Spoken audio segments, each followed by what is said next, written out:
Hello friends, स्वागत है आपके अपने यूट्यूब चैनल गायत्री ऑफिशियल में। आपका BSF head constable radio mechanic और रेडियो ऑपरेटर एग्ज़ाम 20 नवंबर को हुआ था। उसका रिज़ल्ट जारी हो गया है और रिज़ल्ट जारी हुआ है तो उसमें हमारे कुछ कैंडिडेट्स ये कह रहे हैं कि उसमें डिटेल एडवर्टीज़मेंट में लिखा है कि 20 गुना कैंडिडेट क्वालिफाई होना चाहिए, वैकेंसी जितनी है उसका 20 गुना नहीं है। 20 गुना नहीं है उसकी मैं आपको वजह बता दूं। देखिए, यहाँ पर यह कहा गया है कि रिटन एग्जामिनेशन में 20 गुना कैंडिडेट तक पास किया जाएगा। अब 20 गुना, या यदि SC ST है तो 33% और UR OBC और EWS है तो 38% मार्क्स उसको होना चाहिए। 200 नंबर का आपका एग्ज़ाम हुआ था, 200 का कितना होगा, 66 नंबर होगा। तो आप देख लीजिए यहाँ पर कि हेड कांस्टेबल रेडियो मैकेनिक का जो SC का कट ऑफ है वो भी 66 है, ST का कट ऑफ भी 66 है। इसका मतलब क्या है कि SC ST का जितने भी कैंडिडेट 33% मार्क्स लिए हैं वो सभी क्वालिफाई हो गए। तो 20 गुना, वैकेंसी का 20 गुना या 33% जो भी ज़्यादा हो। अब OBC में तो 33% बहुत से कैंडिडेट्स ने लिया है, लेकिन वहाँ पर कट ऑफ रह गया कि वहाँ पर 20 गुना कैंडिडेट हो गए पूरे 118 नंबर पर ही। EWS में 95.5 पे हो गए और UR में 103 पर हो गए यदि हम RM की बात करें तो। अब कुछ हमारे कैंडिडेट्स का ये कहना है कि ये कैसे हो सकता है कि OBC की कट ऑफ UR का कट ऑफ से ज़्यादा हो जाए। हो जाता है, क्यों होता है उसकी वजह बता दूं आपको कि OBC में एज रिलैक्सेशन है, कितने साल तक फॉर्म फिल कर सकते थे, 28 साल तक, और UR में कितना है, 25 तक। अब कुछ हमारे कैंडिडेट्स जो एज रिलैक्सेशन लिए हैं, OBC कैंडिडेट्स, उनका मार्क्स ज़्यादा है तो वो जर्नल में फाइट नहीं कर सकते। वो यहाँ पर किसी का 120 मार्क्स है OBC कैंडिडेट, यदि एज रिलैक्सेशन नहीं लिया तो वो इस 103 वाले में फाइट हो रहा है।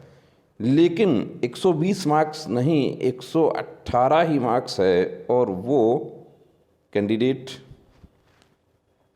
एज रिलैक्सेशन लिया है तो वो OBC में फाइट हो रहा है। 150 भी होगा और एज रिलैक्सेशन लिया है तो कहाँ फाइट हो रहा है, 118 में। कुछ OBC कैंडिडेट्स जो हैं उनका ये कहना है कि मेरा 110 मार्क्स आ रहा है, मेरा ये कैसे हुआ, क्या ऐसा पॉसिबल है? बिल्कुल पॉसिबल है। देखिए, 110 आ रहा है। अब 110 किसी कैंडिडेट, कोई OBC कैंडिडेट है उसका 110 आ रहा है, यदि एज रिलैक्सेशन नहीं लिया तो वो OBC में तो क्वालिफाई नहीं है, लेकिन वो UR में क्वालिफाई है। लेकिन यदि एज रिलैक्सेशन लिया है तो वो भर्ती प्रक्रिया से यहीं बाहर हो गए, क्योंकि जितना 20 गुना कैंडिडेट है OBC की वैकेंसी के अनुसार, 20 गुना जो कैंडिडेट है उनके मार्क्स 118 या उससे ऊपर हैं, वो 118 पर पूरे हो गए। तो इसकी वजह ये है।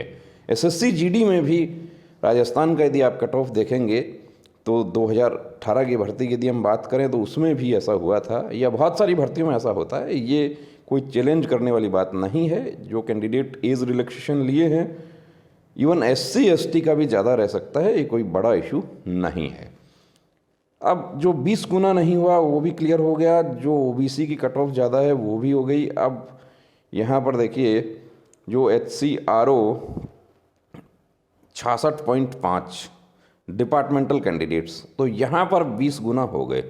66.5 का मतलब है कि 20 गुना हो गए। पूरा पूरा 66 जहाँ हो रहा है तो वहाँ पर जो 33% वाला जो क्राइटेरिया है वो आ रहा है।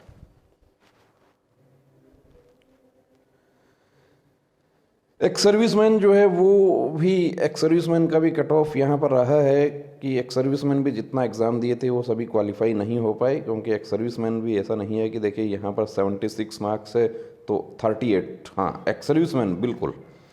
एक्स सर्विसमैन की यदि हम बात करें तो एक्स सर्विसमैन UR में पूरा पूरा देखिए, जिसको जो जितना भी एक्स सर्विसमैन है वो 38%, 38 यानी 76 मार्क्स लिया, वो क्वालिफाई हो गए। और RM में 83.5 है। लेकिन एक्स सर्विसमैन का, actually ex serviceman candidate available नहीं है तो वो वैकेंसी जो ओपन कैटेगरी है उसमें शिफ्ट हो जाती है। कंपैशनेट की जो वैकेंसी है वो अलग है, उनका पूरा सिस्टम ही अलग है। तो यहाँ पर जो प्रश्न आपका है कि OBC की कट ऑफ ज़्यादा क्यों रही है, ओबीसी की कट ऑफ ज़्यादा इसलिए रही है कि ओबीसी में जो कैंडिडेट्स जो एज रिलैक्सेशन लिए वो यूआर में फाइट नहीं कर सकते, जो एज रिलैक्सेशन नहीं लिया वो यूआर में जा सकते हैं। तो अब कोई ओबीसी कैंडिडेट, एक ओबीसी कैंडिडेट 104 नंबर पर भी क्वालिफाई हो रहा है, दूसरा उसी का दोस्त ओबीसी जो है वो 117 पर भी क्वालिफाई नहीं हो रहा है। उसकी वजह यह है कि ये जो 117 वाला कैंडिडेट है, इनका एज जब फॉर्म फिल किया था तब 25 प्लस था, इनका जब फॉर्म फिल किया था तो 25 से नीचे था, उसकी वजह से ये यूआर में काउंट हो गए। तो आशा करते हैं कि आपका ये डाउट क्लियर हुआ होगा। तो बने रहिए दोस्तों चैनल के साथ। तो यदि आपने सब्सक्राइब नहीं किया है प्लीज़ सब्सक्राइब करें, बेल आइकन को प्रेस करें और लेटेस्ट वीडियोस, लेटेस्ट अपडेट के लिए हमारे साथ जुड़े रहिए। जय हिंद।